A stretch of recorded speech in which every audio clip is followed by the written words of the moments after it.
ముందు కరెంటు చక్కగా ఉండకపోతుండే కాబట్టి కరెంటు తీగల మీద బట్టలు ఆరేసుకోవాలని ఎటకారం చేస్తుండేది లీడర్లు. కాకుంటే కరెంటు ముచ్చట్ల ఇప్పుడు పరిస్థితి మారింది. కానీ గీడ మాత్రం నిజంగానే బట్టలు ఆరేసిండ్రు. కాకుంటే రోడ్ల మీద కాదు, అది ఎక్కడ ఏం కదా అనేది పురాగాడుచుకుందాం పాండ్రి.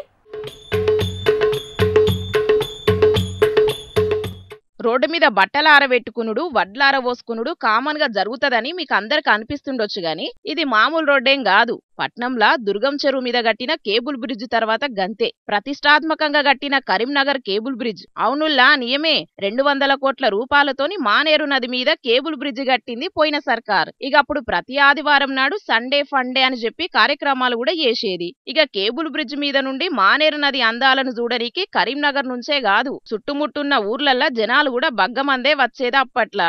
కానీ ఇప్పుడు పరిస్థితి మారింది. చాలా రోజుల సంధి ఆ కేబుల్ బ్రిడ్జ్ రోడ్డును పట్టించుకోకపోయేటాళ్లకు ఖాళీగా ఉన్నదని బట్టలు ఆరబెట్టిండ్రు ఇట్లా.